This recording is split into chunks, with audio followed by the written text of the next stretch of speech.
Բարի օր, Civic AM-ի եթերում այսօր զրուցել ենք քաղաքագետ Հրայր Մանուկյանի հետ։ Բարև պարոն Մանուկյան, շնորհակալ եմ, որ եկաք։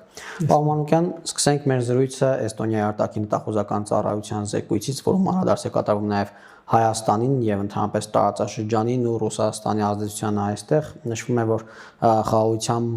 process-ը ընդհանրապես դեմ է Ռուսաստանի շահերին եւ դրա հետևանքով Ռուսաստանում որոշում կա կամ կարող է լինել, որ միջամտեն տարածաշրջանում իրադարձություններին եւ մեջբերեմ Մոսկվայի տեսանկյունից սա իրադարձություն է ներկայացնի խաղաղության գործընթացը, որը կարող է նշանավորվել ամբողջ հարավային Կովկասից Ռուսաստանի վտարման սկիզբը, նման արդյունքը կլինի ցավոտ հոգեբանական եւ աշխարհակաղակական հարված եւ զեկույցում նշվում է, որ այս բոլոր պատճառներով Ռուսաստանը մեծ հավանականությամբ կանի ամեն ինչ, որպեսզի խափանի Հայաստան-Ադրբեջան խաղաղության պայմանագրի կնքումը եւ ԱՄՆ նախագահ Դոնալդ Թրամփի անունը կրող տարածիկ միջանցքի ստեղծումը։ Պարոն Մանուկյան, ինչ կարող է անել Ռուսաստան եւ արդյոք շատ չեն խտացված գույները։ Գույները չեմ կարծում խտացված են, դա Մոսկվայի ընկալումն է։ Ես չէի ասի, թե դա Ռուսաստանի շահն է, բայց Ռուսաստանի շահի ներկայիս ընկալումն է հենց այդպիսին, որ այո, խաղաղության պայմանագիրը իրենց համար սպառնալիք է, որովհետև Ռուսաստանը վտարվում է տարածաշրջանից, եւ դա ըստ էության մի բան է, որը որ Հայաստանում մենք գիտեինք, այսինքն ինչ որ նոր բան ես չեմ տեսնում այդ զեկույցի մեջ։ Հիմա հարցը նրանում է, թե ինչպես կարող է ուրեմն Ռուսաստանը խափանել հայ-ադրբեջանական խաղաղության գործընթացը։ Բացի այդ մանր-մունր սպառնալիքներից կամ զուտ պաշտոնական հանդիպումների ժամանակ ինչ որ սպառնալիքներից հրապարակային կամ ոչ հրապարակային դրանք չեն ազդելու հիմնական վտանգը այն է որ Ռուսաստանը ուրեմն աջակցի պրոռուսական ուժերին այս թվականի խորհրդարանական ընտրություններում եւ միջամտելով այդ ընտրություններին եւ աջակցելով այդ պրոռուսական ուժերին հասնի նրան որ Հայաստանում իշխանության գան նախկինները կամ նրանց հետ կապված անձինք կամ Սամվել Կարապետյանը եւ որը եւս կապված է նախկինների հետ եւ ուրեմն խափանի խաղաղության հաստատված խաղաղությունը խափանվի սա է միակ տարբերակը ինչ գործիքներով կարող Ռուսաստանը միջամտել Հայաստանի ընտրություններին մի քանի գործիքներ կա դատելով նրանից թե ինչպես է ընդհանրապես Ռուսաստանը գործում առաջինը այդ ուրեմն կեղծ լուրեր fake deep fake-երի միջոցով կեղծ լրատվություն տարածելու մասշտաբային ու մասսայական արշավներն են որի դեմ Հայաստանը փորձում է պատրաստվել եւ իմ տպավորությամբ որոշակի իմունիտետ արդեն ունի, բայց դեռ այնպիսի մեծ ծավալով հարձակումներ չի իրականացվել, որ զգանք ինչքան կարող ենք դիմադրել, ընտրությունների ժամանակ դա կարող է շատ մեծ ծավալի լինել եւ այս տեսակետից շատ լավ է, որ հիմա Հայաստանը Եվրամիության օգնությամբ պատրաստվում է այդ կեղծ տեղեկատվական արշավների դեմն առնելու ուրեմն մեթոդներ ու միջոցներ կիրառելու տեսակետից։ Երկրորդը Ինքը փորձելու է Սամվել Կարապետյանի միջոցով հնարավորինս շատ ռուսաստանաբնակ հայաստանցիների բերել Հայաստան քվեարկություններին տեղամասեր տանել եւ որպեսզի նրանք քվեարկեն նման մի բան նրանք արել են նաեւ Մոլդովայի դեպքում երբ Մոլդովայում էլ մի պրոռուսական միլիարդատեր Ռուսաստանում բնակվող Մոլդովայի քաղաքացիներին տանում էր, ասենք Ադրբեջան կամ այլ տեղամասեր, տարածաշրջանի այլ տեղամասեր, որտեղ Ռուսաստանում տեղամասերի թիվը քիչ էր, մասշտաբային այդպես չվերթներ էին անում չարտերային եւ տանում էին զուտ քվեարկության համար։ Բայց այդ թիվը խիստ սահմանափակ է։ Ես մտածում եմ, ասենք մի 15-20 կամ 30,000 մարդ կարող են բերել եւ ապահովել այդքան ձայն իրենց, բայց Հայաստանի ընդհանուր քվեարկողների մեջ դա այդքան էլ մեծ տոկոս չի կազմում եւ եթե քաղաքացիական պայմանագիրը կամ առողջ ընդդիմադիր այլ ուժերը միասին ունեն բացարձակ մեծամասնություն Հայաստանում, մեկ է ասենք իրանց այդ տոկոսը շատ չի կազմելու ես կարծում եմ բայց եթե քաղաքացիական պայմանագրի ուրեմն հավաքած ձայները լինելու է իրական ձայները հայաստանցիների քվեարկության արդյունքում ստացված ձայները ասենք լինելու է 51%, ապա դա այդ ռուսական արշավի հետևանքով ես կարծում եմ որ դա իջնելու է դառնալու ասենք 42, 43 կամ 46% օրինակի համար եմ ասում եմ Բայց բացի դրանից հիմա տեսնում ենք որ ընդդիմությունը տարբեր սցենարներ է փորձում դուք քանի որ անդրադարձաք արդեն արևմուտքի աջակցությանը Հայաստանին այդ թեման փակելով օրինակ Արմեն Աշոտյանը անդրադառնալով դրան ասում է որ սա էլ միջամտություն է արևմուտքի կողմից ինչու է Ռուսաստանի ազդեցության կամ ներքին հարցերին միջամտելու ընտրությունների միջամտելու դեպքերը խնդրահարույց իսկ արևմուտքի միջամտությունը որպես ինքնահատում է այս քայլերը Արմեն Աշոտյանը ապա խնդրահարույց չեն մենք ասում ենք տեսնում ենք որ արդեն իսկ անթակույց վերաբերմունք է ցուցաբերում արևմուտքը ԱՄՆ-ն եւ ԵՄ-ն Նիկոլ Փաշինյանի իշխանությանը եւ կարելի ասել որ ընտրությունները չսկսված արդեն կեղծված են Տեսեք, եթե ֆինանսավորում է արևմուտքը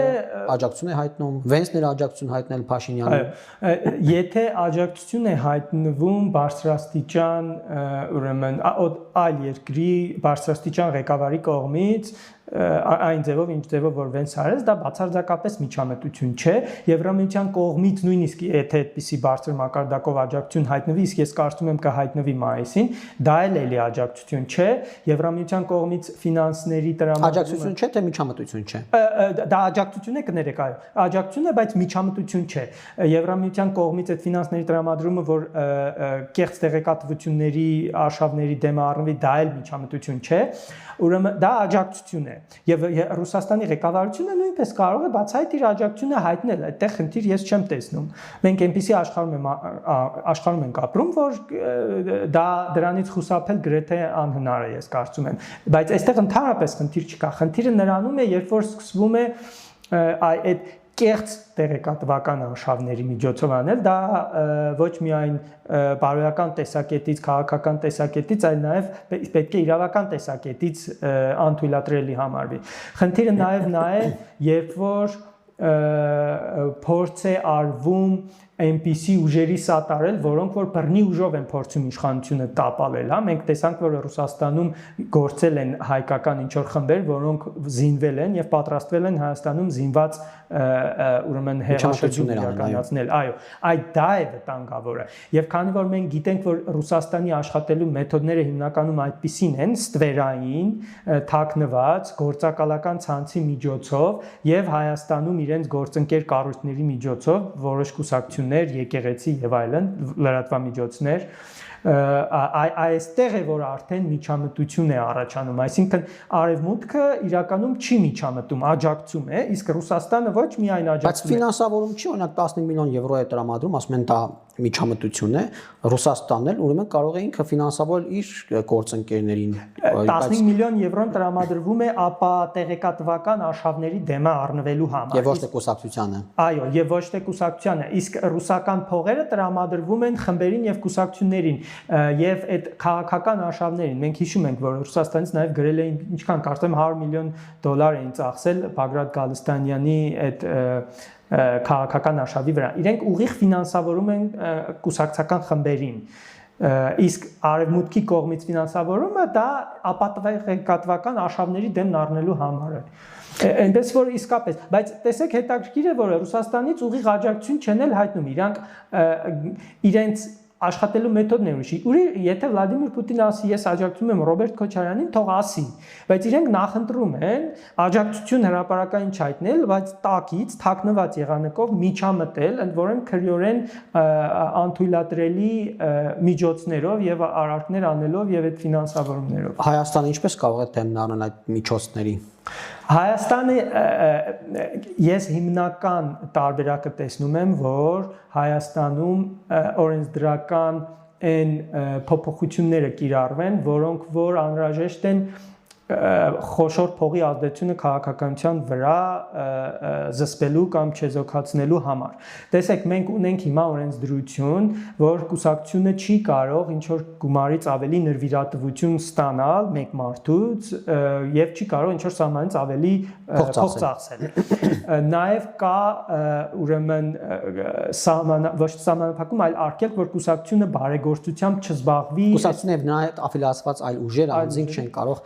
այսօր արդեն սկսվել է այդ։ Արդեն սկսվել է, չեն կարող ընտրությունից առաջ բարեգործությամբ զբաղվել։ Հիմա տեսեք, այդ օրենսդրության ոգին որն է, այդ օրենսդրության իմաստը որն է, որ մեծ փողը ազդեցություն շատ չունենա քաղաքականության վրա, զսպվի։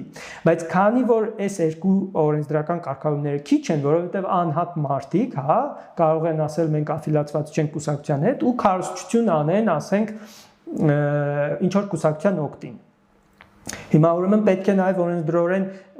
լոբինգը սահմանվի կամ առանց լոբինգը սահմանվելու նաև արգելվի, որ անհատ ինչ որ անձինք չկարողանան ինչ որ գումարից ավելի փող ծախսել ինչ որ կուսակցության կամ քաղաքական ուժի հաշվին։ Սա մի գործիք է։ Մյուս գործիքը ոչ կուսակցական քաղաքական գործունեությունը պետք է սահմանվի եւ թույլ չտրվի, որ այդ ճանապարհով իրանք ֆինանսներ ստանան ու ծախսեն, որտեղ կարող է շրջանցեն այս գործող օրենսդրությունը։ Ասածս այն է, որ այս օրենսդրություններ, այս օրենքները որ կան, դրանց ոգին ու սկզբունքը շատ ճիշտ են ընդունված, բայց դրանք հնարավոր է շրջանցել։ Հիմա Հայաստանում պետք է այնպիսի օրենքներ ընդունվեն, որ այդ շրջանցման տեղերը փակվի։ Բայց 6 ամիս առաջ, ընտրությունից 6 ամիս առաջ այդպիսի օրենք ընդունելը խնդրահարույց կլինի եւ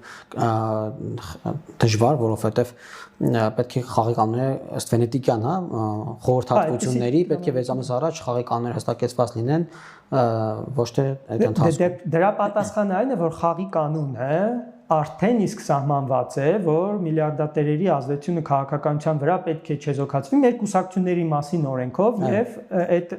բարեգործությանը վերաբերող օրենքով։ Հիմա խաղի կանոնի փոփոխություն տեղի չի ունենում, այլ հաստատված խաղի կանոնը խախտելու ծակուցուկերը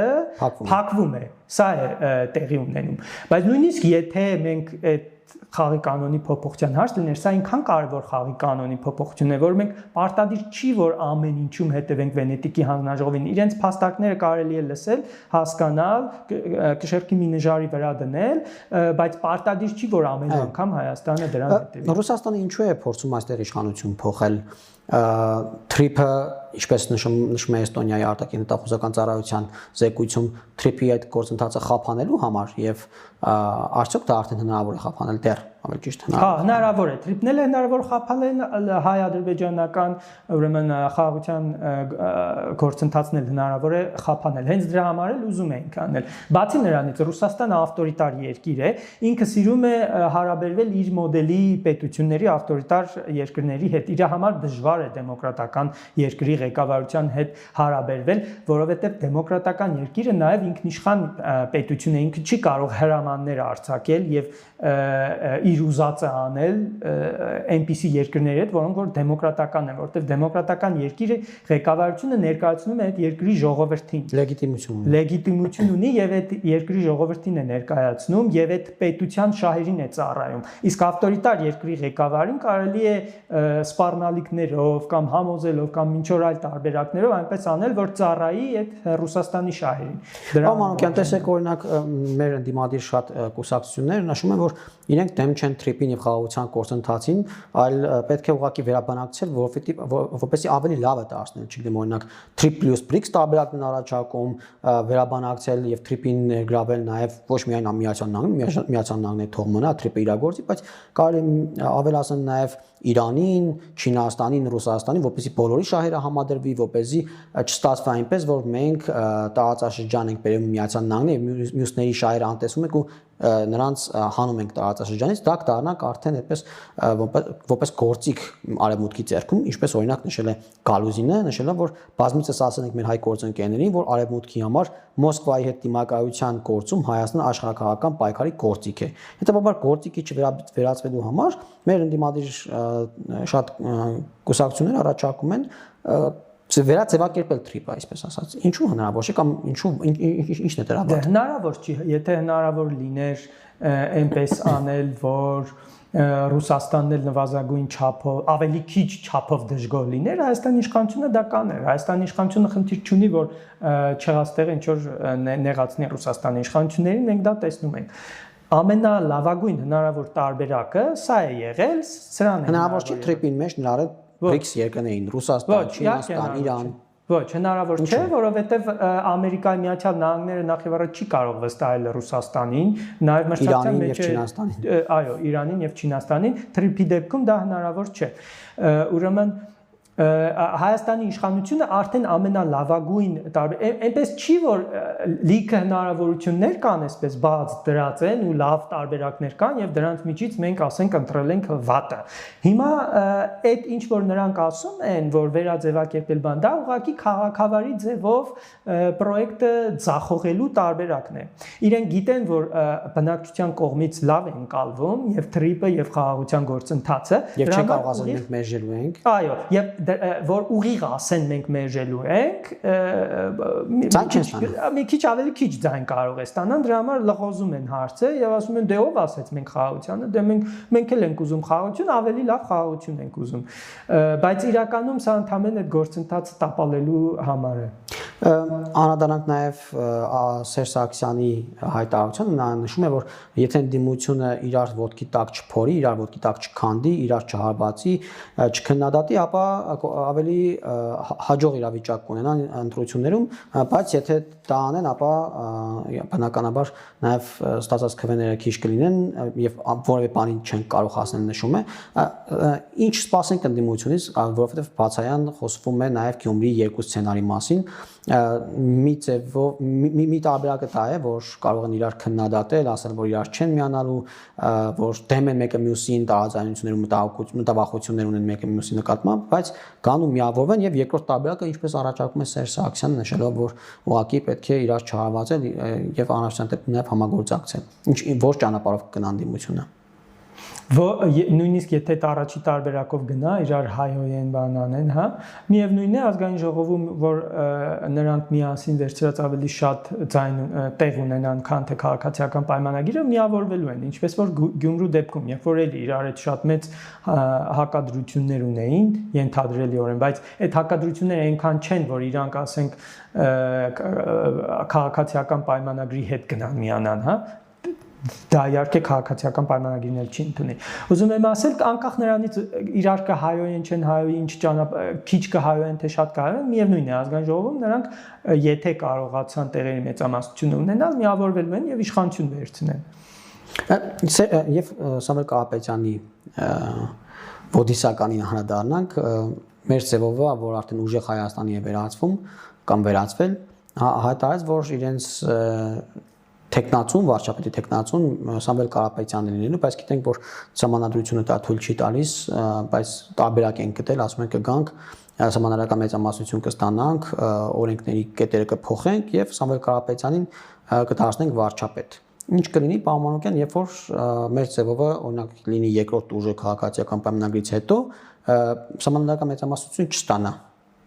Այդպես կգնանք դառնա անդիմություն։ Չէ, իսկ եթե հնարավոր լինի, օրինակ միավորվել, եթե միավորվեն ուրիշ ուժի հետ, բայց բնական է, որ չեն կարողանալու 2/3 ունենալ բոլոր դեպքերում, նա չի դառնալու վարչապետ, բայց ասենք ստվերային ձևով փորձիկ ղեկավարել։ Այդ տարբերակները որոնք են, ով կլինի վարչապետը։ Իվանիշ, կարևոր չէ ով կլինի, ինչպես որ Վրաստանի դեպքում է, անընդհատ այնտեղ վարչապետներ նաև փոխվում են, չէ՞, վերջին տարիներին մենք տեսնում ենք, իրականում Իվանիշվիլին շատ մեծ ազդեցություն ունի եւ ղեկավարում է։ Նույնը կլինի Հայաստանում, այսինքն կլինի շատ նման վրացական այդ մոդելին։ Բայց եթե տեսեք Հայաստան դաշինքն է, թիմերից մեկը Ռոբերտ Քոչարյանի գլխավորությամբ Մյուսը Սամվել Կարապետյանի ուժեղ Հայաստանն է, չգիտեմ, Գագիկ Ծառուկյանն է մտել պայքարի մեջ, ենթադրենք ինքն է։ Արդյոք այս ուժերը թույլ կտան, որ Սամվել Կարապետյանը ղեկավարի այդ ուժը, թե կարող է վերցնել իրենց ձեռք, օրինակ Ռոբերտ Քոչարյանը կամ Գագիկ Ծառուկյանը։ Եթե Սամվել Կարապետյանի ուժը ավելի շատ ձայն հավաքի, քան թե մյուսները, նրանք ստիպված համաձայնելու են։ Բայց ինչ որ լարվածություն նրանց մեջ կլինի, բայց քանի որ նրանք բոլորն էլ նույն արժեքային պատկերացումները ունեցողներն են, բոլորն էլ Ռուսաստանի շահերին են ծառայում, բոլորն էլ հակադեմոկրատական են, նրանց միավորվելը եւ երկար ժամանակով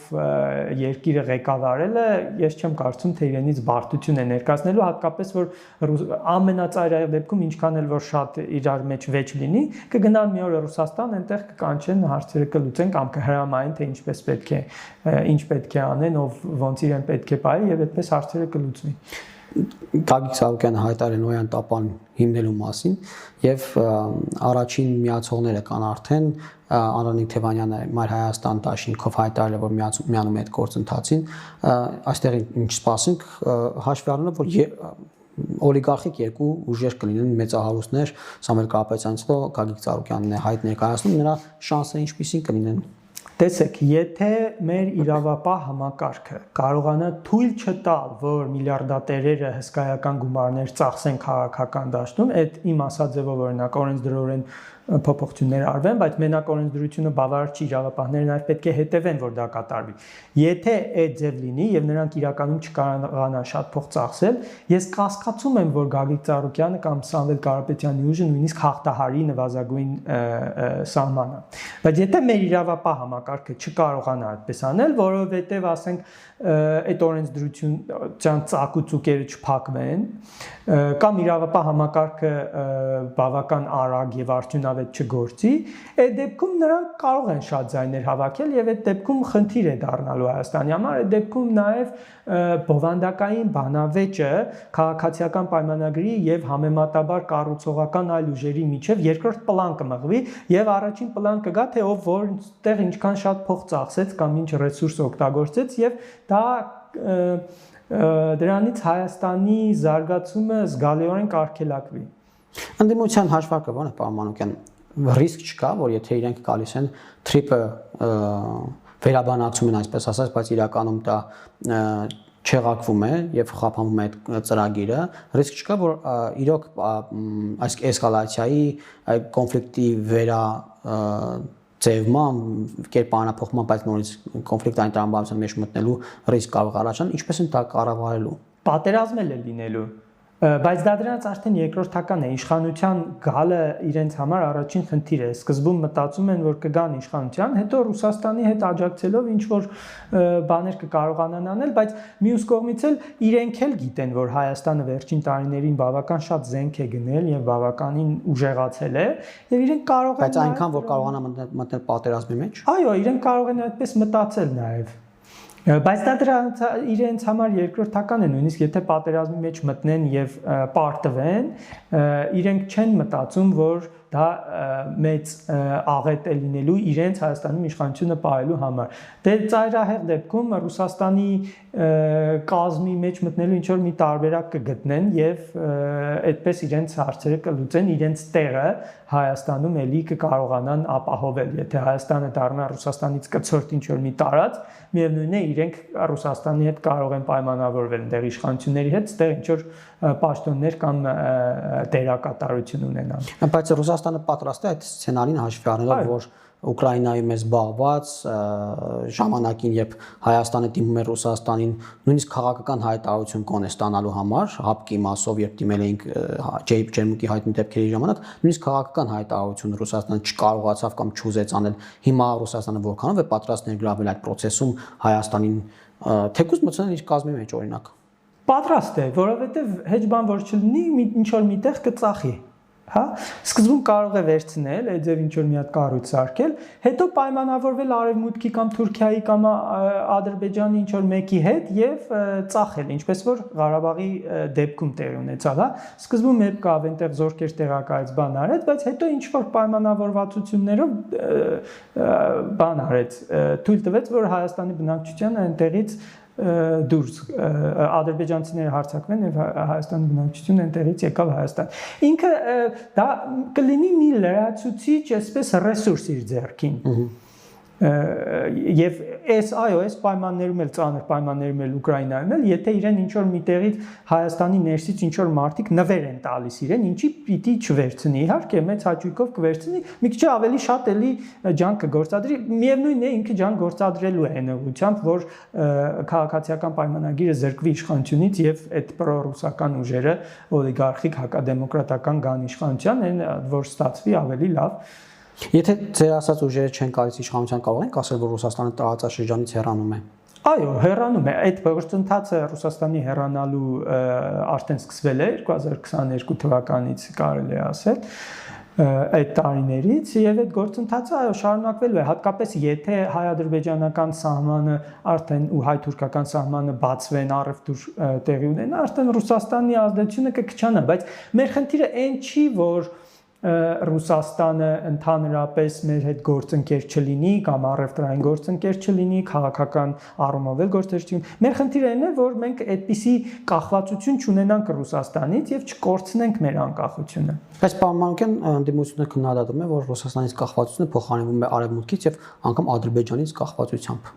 Ոչ, չի փոխարինվում արևմուտքից կախվածությամբ, արևմուտքի հետ հարաբերությունների մոդելը բոլորովին այլ է, Եվրամիության միջի երկրները այդքան շատ զիջելով անգամ իրենց ինքնիշխանությունը, դրանք շատ ավելի ինքնիշխան, ինքնուրույն ու ազդեցիկ պետություններ են, չհաշված որ հսկայական սոցիալ-տնտեսական զարգացում են ունեցել։ Լեհաստանի պարագան օրինակ մենակ որ վերցնում ենք, տեսնում ենք թե ինչպիսի հսկայական զարգացում ունեցավ եւ աշխարհում հիմա ինչ մեծ դեր ունի Լեհաստանը, երբ որ մինչև Եվրամիության մտնելը նման բան չկար։ Այսինքն այդ եվրոպական մոդելը եւ արևմտյան մոդելը քեզ թույլ է տալիս, որ դու ինքնուրույն զարգացում ունենաս։ Մի քիչ ինքնիշխանությունից զիջելով, բայց շատ ավելի մեծ ինքնիշխանություն ես պահպանում, ուրեմն քաղաքացիների կյանքի որակն է բարձրանում, բարեկեցությունն է բարձրանում, ռուսական հարաբերությունների մոդելը դրա հնարավորությունը չի տալիս, չի թույլ տալիս, որ մարդիկ կարողանան իրենք ձևավորել իրենց իշխանությունը, հարցերի վրա ազդեցություն ունենան, պետությունները որոշակի ինքնուրույնություն ունենան։ Ռուսաստանի հետ հարաբերությունները Եվ չկա նաև բարեկեցությունը։ Եվ բարեկեցությունն էլ չկա, այո, եւ վերջում կարող է քեզ ուղակի որպես զինվոր կամ թնդանոթի միս ուղարկի ինչ որ իր կայսերական այլ նպատակներին հասնելու համար։ Ես կարծում եմ, որ եթե Հայաստանում 2018 թվականին հեղափոխություն չլիներ, շատ հավանական է, որ այսօր շատ մեծ թվով հայեր կռվեին Ուկրաինայում։ Մենք արդեն գիտենք, որ որոշ ղարաբաղցիներ կռվել են, չէ՞, այս վերջերս Եվ ոչ միայն ղարաբաղցիներ։ Եվ ոչ միայն, հա, կարծեմ դաշնակցական падգամավորներից մեկի որդիներ ունի Ռուսաստանաբնակ։ Հիմա պատկերացրեք, եթե Հայաստանում բան չլիներ, հեղափոխություն չլիներ, ես վստահ եմ, որ տասնյակ հազարավոր հայերի իրենք կազմակերպված ուղղակի պայմանավորվելու են Հայաստանի իշխանությունների հետ, ինչ որ ծրագրերով կամ բաներով, թեկուզ այդ ֆինանսավորմամբ, որը որ տալիս են ռուսաստանցիներին, այդպես տանելու են Հայաստանից տասնյակ հազարավոր մարդկանց Ուկրաինայում կռվեցնել։ Այդ դուք ասացիք, որ 2022-ից սկսած գործընթացը սկսվել է Ռուսաստանը տարածաշրջանից հեռանում է եւ խոսակցությունների ես ինչ մեջ բերեցի, որ Ռուսաստանից ասում են, որ Հայաստանը հեռացնում է կամ ընդդիմությունն է այդպես ասում, Ռուսաստանից ասում են, որ արևմուտքն է օգտագործում որպես գործիք Հայաստանին հեռացնելու։ Այսինքն հիմա Ռուսաստանը հեռանում է, թե մենք հեռացնում ենք եւ նպաստում ենք նրա հեռանալուն եւ արևմուտքի ձեռքին գործիք ենք դարձել։ Ես կասեի երկուսն էլ։ Մի կողմից ինքը հեռացավ այն իմաստով, որ չպաշտպանեց ընդհանրապես Հայաստանին, չկարողացավ 2022 թվականի սեպտեմբերին կամ 2023 թվականի սեպտեմբերին, երբ որ Ղարաբաղից ընդհանրապես դուրս եկավ։ Ղարաբաղից դուրս գալը ցույց տվեց, որ ինքը հեռանում է։ Եվ ես կասեի, եթե հարցը այսպես ձևակ, ավելի շատ ինքը հեռանում է, թե ավելի շատ մենք ենք հեռացնում, ես կասեի 70-80, եթե ոչ 90%-ով ինքն է հեռանում, այն մի 10% տեղը թողնում է, որ ինքը միշտ մտածում է, հիմա իմ վիճակը վատ է, ես հիմա հեռանամ, բայց ոչ այնքան, որ հետո հետ չկարողանա գալ։ Ոտի տեղ է թողնում, որ հետո երբ որ ինքը իր հարցերը այնտեղ լուծի բանանի, ինքը միշտ այդպես է մտածում, որ էսի ժամանակավոր է, հետո հետ եմ գալու։ Այդ ոտքի տեղը ո՞րն է։ Ոտքի տեղը Հայաստանի եկեղեցին է, առաքելական եկեղեցու ղեկավարությունը եւ այդ քաղաքական ուժերը, ընդդիմադիր քաղաքական ուժերը, որոնք պրոռուսական դիրքորոշում են արտահայտում։ Ռոբերտ Քոչարյանը, Սամվել Կարապետյանը նույնիսկ ես չէի, նույնիսկ հայկական ծագման քաղաքական ուժ չէ, բայց հայկական ծագման անհատներ ու քաղաքական ուժեր կան, որ Ռուսաստանի այդ ոտքի տեղն են հենց Հայաստանում, որ հետո երբ որ Ռուսաստանը զգավոր ինքը հետ է ուզում գալ, դրանց օգտագործելով հետ գա։ Շնորհակալ եմ, պարոն Մանուկյան։ Խնդրեմ։ CBK-ի եթերում զրուցեցինք Հրայր Մանուկյանի հետ, իսկ դուք բաժանորդագրվեք մեր ալիքին, տարածեք մեր տեսանյութը եւ հավանեք այն։ Հավանիր տեսանյութը եւ բաժանորդագրվիր նորությունները բաց չթողնելու համար։